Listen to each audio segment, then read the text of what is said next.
నమస్కారం అండి. నా పేరు డాక్టర్ ఆర్ఎంపి శెట్టి. జ్యోతిష్ శాస్త్ర విభాగంలో గత కొన్ని సంవత్సరాలుగా అనేక విషయాలు మీకు తెలుపుతూ వస్తున్నాను. మీరు చూస్తున్నారు, అనుసరిస్తున్నారు, లాభపడ్డారు. కానీ ఒక్క విషయం మీరు మర్చిపోతున్నారు. అదేంటంటే సబ్స్క్రైబ్ చేయటం, బెల్ ఐకాన్ని నొక్కటం. దీనివల్ల ఏం జరుగుతుంది? నేను చేసేటువంటి ఈ యొక్క వీడియోలన్నీ కూడా మీకు ప్రత్యేకంగా ఖచ్చితంగా మీకు లభిస్తాయి. ఆ తర్వాత మీరు సరి అయినటువంటి అవగాహనతో మీరు ఒక్కొక్క అడుగు కూడా విజయవంతంగా ముందుకు వేసేటువంటి అవకాశాలు లభిస్తాయి. కాబట్టి దయచేసి సబ్స్క్రైబ్ చేయండి, బెల్ ఐకాన్ని నొక్కండి. మీకు నేను చెప్పినటువంటి విషయాలన్నీ నచ్చితే షేర్ చేయడానికి ప్రయత్నించండి. ఈ మాత్రం చేయగలిగితే నాకు ఎంత ప్రోత్సాహం కలుగుతుందో ఒక్కసారి ఆలోచించుకోండి.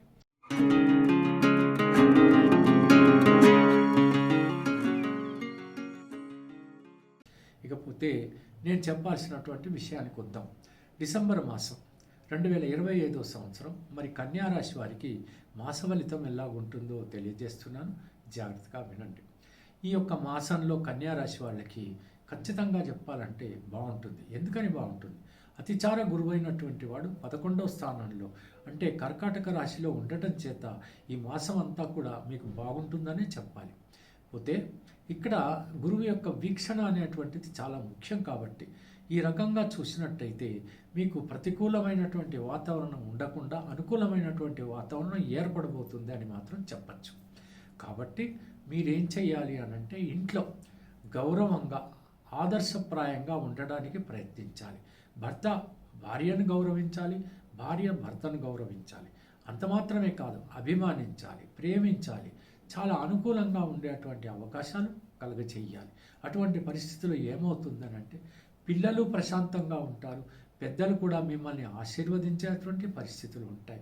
గృహం కూడా చాలా స్వర్గతుల్యమై ఆనందమయంగా మారిపోతుంది. కాబట్టి అందరూ కూడా ఈ యొక్క కుటుంబంలోని వాళ్ళందరూ కూడా బాధ్యతగా ప్రేమతో, అనురాగంతో, ఆప్యాయతతో మెదిలినట్టయితే అంతకంటే స్వర్గం ఇంకేముంది చెప్పండి.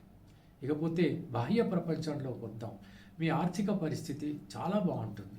ఎటువంటి సమస్యలు ఎదురు కావు. కాకపోతే ఖర్చుల విషయంలో మాత్రం మీరు జాగ్రత్త పడాల్సి వస్తుంది. ఇవాళ బాగుంది కదా అని చెప్పి రేపు బాగుంటుందని ఏమిటి గ్యారంటీ? అయితే ఇదంతా మనం తెలుసుకోవాలి అనంటే మీ జాతకాన్ని ఒక్కసారి దయచేసి పరీక్షించుకోండి. ఎవరైనా నిష్ణాతుడైనటువంటి జ్యోతిష్యుడిని మీరు కలవండి. అది చాలా ముఖ్యమైనటువంటి అవసరమైనటువంటి విషయం మీరు తెలుసుకోవాలి. కాబట్టి ఏం చేస్తానంటే, ఎందుకని ఇది ఇంత చెప్తున్నానంటే ఈ యొక్క జ్యోతిష శాస్త్రం అనేది ప్రూవ్ అవుతుంది. రోజు రోజుకి కూడా నిజమే కదా అని ప్రూవ్ అవుతూ ఉంది. సరే, ఎవరో 2-3 అజ్ఞానులు జ్యోతిష శాస్త్రం అంత త్రాష్ అని అంటున్నారు. కానీ నిజం కాదు. కోట్లాది ప్రజలు నమ్మినటువంటిదే నగ్న సత్యం అనేటువంటి విషయం మీరు అర్థం చేసుకోవాలి. ఇది ఇవాల్టిది కాదు. మహామునులు, మహర్షులు ఇది వ్రాసినటువంటి ఈ శాస్త్రాన్ని మనమెవరమండి? మన తాత్కాలికమైనటువంటి జీవితంలో ఏమి నేర్చుకున్నామని, ఏమి చూశానని విమర్శించేటువంటి హక్కు మనకు ఉంది. కాబట్టి అజ్ఞానుల మాటలు నమ్మకుండా విజ్ఞానుల మాటల్ని మాత్రం నమ్మి ఈ జాతకాలను మీరు నమ్ముకుని నిష్ణాతుడైనటువంటి జ్యోతిష్యుడిని మాత్రమే కలవండి. లేకపోతే అనవసరమైనటువంటి భయాలు పెట్టి మీ చేత చాలా డబ్బు ఖర్చు చేయించి వాడు లాభపడతాడే కాబట్టి కానీ మీరు మాత్రం ఎట్టి పరిస్థితులను భయభ్రాంతులకు గురి అవుతారు. ఎప్పుడైతే నీతి నిజాయితీ పరుడు అవుతాడో, నిష్ణాతుడైనటువంటి జ్యోతిష్యుడు ఉంటాడో, మిమ్మల్ని ఎప్పుడూ మోసం చేయడు. మిమ్మల్ని ఒక సరైనటువంటి మార్గం నిర్దేశిస్తాడు, మంచి పరిహారాలు సూచిస్తాడు, మీ యొక్క జీవితాన్ని విజయవంతం వైపు నడిపించేటువంటి బాధ్యత తీసుకుంటాడు. కాబట్టి అలా ప్రవర్తించండి.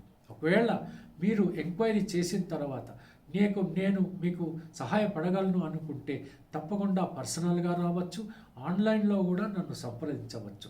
తప్పకుండా ఒక చిన్న పారితోషికం మాత్రం తీసుకొని మీకు నీతిగా, నిజాయితీగా, పరిపక్వతతో నాకున్నటువంటి 45 సంవత్సరాల సుదీర్ఘ అనుభవంతో మీ యొక్క జీవితాన్ని సరిదిద్దేటువంటి బాధ్యత నేను తీసుకుంటాను. మరి ఈ విషయానికి మీరు ఒప్పుకున్నారనే అనుకుంటాను. ఇకపోతే విషయానికి వద్దాం. డిసెంబర్ మాసంలో మరి గృహ వాతావరణమే కాకుండా ఆర్థిక పరిస్థితి బాగుంటుంది అని చెప్పాను కదా. కాకపోతే మీరు ఖర్చుల విషయంలో జాగ్రత్త పడండి, ఆ మాత్రం చేయండి. ఇక ప్రొఫెషనల్ రంగంలో ఉన్నటువంటి వీళ్ళు ఒక్కొక్క ఛాలెంజ్ని ఎదుర్కోవాల్సి వస్తుంది. వాళ్ళకు ప్రొఫెషన్లో సాంకేతిక నైపుణ్యత్వం దాని విషయంలో మాత్రం ఎన్నో ఛాలెంజెస్ వస్తాయి. ఆర్థిక పరంగా అద్భుతంగా ఉంటుంది. ఆలోచనలు మాత్రం ఖచ్చితంగా పాజిటివ్గా ఉంచండి.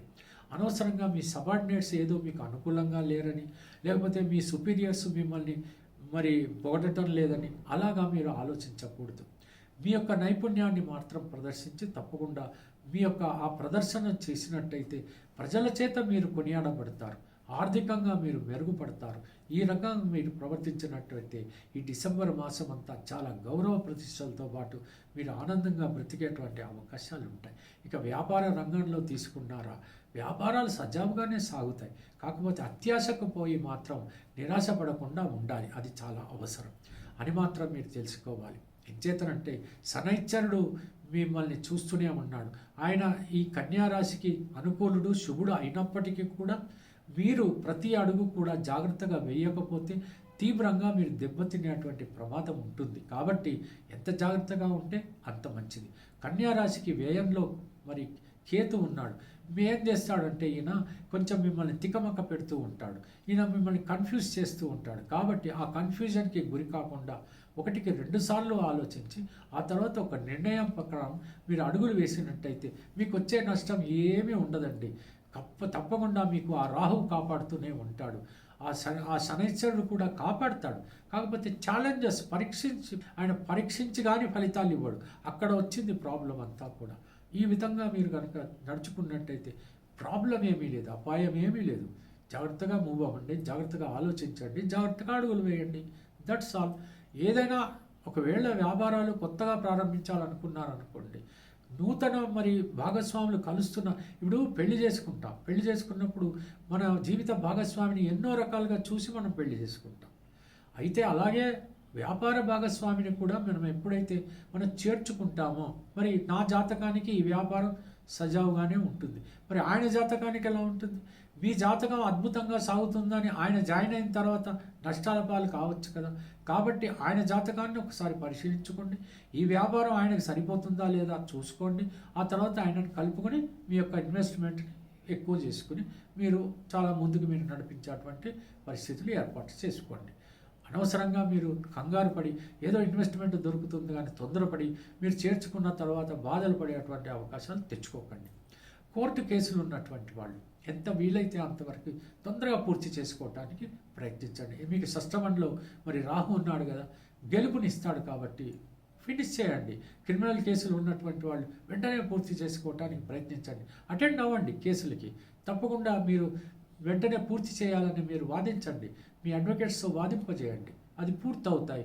మీరు విజయం అనేటువంటి పొందేటువంటి అవకాశాలు ఉంటాయి. ఎవరికి సెక్యూరిటీ సంతకాలు మాత్రం దయచేసి పెట్టకండి. సాధ్యమైనంత వరకు దూర ప్రయాణాలు చేస్తున్నప్పుడు మాత్రం గాయపడకుండా మాత్రం చూసుకోండి. ఇక మానసిక సంక్షోభం ఎట్టి పరిస్థితుల్లో పనికిరాదు. మీ ప్రతిభను మీరు గుర్తించండి. ఎవరైనప్పటికీ కూడా, చదువుకున్న వాళ్ళైనా చదువు లేని వాళ్ళైనా ప్రతిభ అనేది ఉంటుంది, అదృష్టం కూడా ఉంటుంది. కొంత గొప్ప ఒకరికి 100% ఉంటే మరొకరికి 25% అన్నా ఉంటుంది. కాబట్టి మీ ప్రతిభను మీరు గుర్తించుకుని ఆ ప్రకారంగా మీరు నడవటానికి ప్రయత్నించండి. దూర ప్రయాణాలు చేస్తున్నప్పుడు మీరు ఒక పథకం ప్రకారం, ఒక పద్ధతి ప్రకారం ప్రయాణాలు చేయాలి. తొందరపడకండి. అది తీర్థయాత్రలకైనా, ఉద్యోగానికైనా, వ్యాపారానికైనా, దేనికైనా సరే తప్పకుండా ఈ ప్రయాణం అనేది శుభముహూర్తాన చేస్తే నేను అనుకున్నది సాధించుకొని ఇంటికి వస్తాను అనుకున్న తర్వాతనే మీరు ప్రయాణం అనేది సాగించాలి. వివాహం కానటువంటి వాళ్ళు మీరు వెంటనే ప్రయత్నాలు ప్రారంభించండి. మీకు కలిగేటువంటి అవకాశాలు చాలా గొప్పగా ఉంటాయి. త్వరితగతిన వివాహాలు జరిగేటువంటి అవకాశాలు కూడా ఉంటాయి. ప్రేమికులకు ఇది అద్భుతమైనటువంటి మాసంగా మీరు అర్థం చేసుకోవాలి. ఇక ఫార్మాసిటికల్ ఇండస్ట్రీస్ కానీ, ప్రైవేట్ సెక్టార్స్ కానీ, ఇవన్నీ ఇండస్ట్రియల్ సెక్టార్స్ కానీ ఇవన్నీ చాలా సజావుగా సాగుతాయి, లాభసాటిగా ఉంటాయి. కాకపోతే ఇంపోర్ట్స్ ఎక్స్పోర్ట్స్ కూడా బాగా ఉంటాయి. విదేశాలకు వెళ్ళాలి అనే కోరిక ఉన్నటువంటి వాళ్ళు మీకు అర్హత ఉండవచ్చు, అవకాశాలు కూడా ఉండవచ్చు.